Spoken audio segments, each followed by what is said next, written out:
Good morning, children. Today we are going to discuss about the effects of pressure in our daily life. How is the pressure affecting? So, what are the things that you can observe? So, here some important things, though we don't know the actual reason for that, we do apply this pressure. Yes? Let us come to the situations. Where do we do it? Where do we observe it? So, before going to this effects of pressure, we'll discuss about the small activity, and that activity of which is there in activity number 15 in our textbook. Activity number 15. 15 in the textbook. So take two bricks of same size and same volume, and you place both the bricks from the same height, one with keeping the very large contact area facing it, and another one with the larger area coming to the surface. So place both of them from the same height at a time and observe into the sand, so that observe the sand, how much it penetrated into the sand. The brick whose broad area is in contact with the sand will penetrate very small quantity, and the brick of the same size and volume, weight, will penetrate more than the brick with the larger, wider area. Similarly, this can also be explained with so many other activities, like you are using the knife. Do you use the knife at home?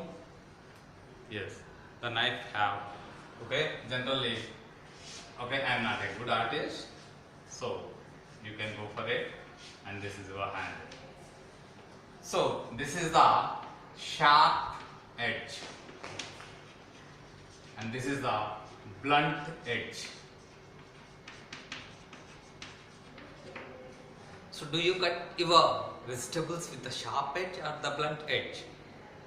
Sharp edge. Very good. Sharp edge, we use it. Why? The total force that you are applying will be coming in contact with the surface of the vegetable within a very small area, and then it can easily penetrate into the vegetable and cuts it into two parts, whereas the blunt edge of it cannot penetrate, because the effective force is distributed throughout this blunt edge. When it is distributed, very less effect will be there on the surface of contact. Got it? Then, this is your first example, knife. Then, coming to your another example. Let us say, if there is no breeze, if there is no air flow, if there is no wind at all, then what happens to your body? Definitely, what I am getting now, sweating. It starts sweating. Why do we get sweat? If the pressure outside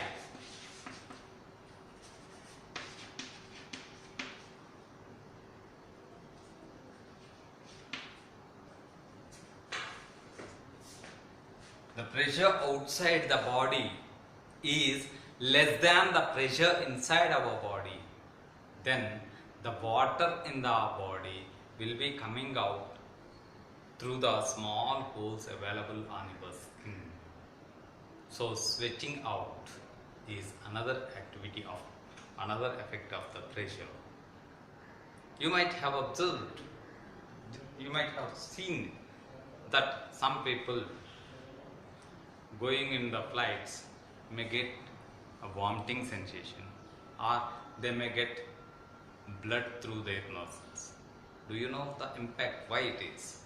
So, the blood coming out of the noses all this due to the decrease in the pressure. Generally, our body is habituated to have the same pressure conditions at the surface. When you are flying through aeroplane, okay, the pressure inside is greater than the pressure outside.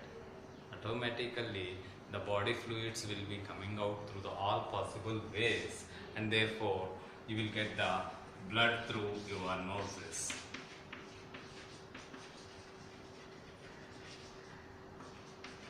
Nose, those who are traveling in the airways. Okay, so these are the some of the impacts of pressure in our daily life. Thank you.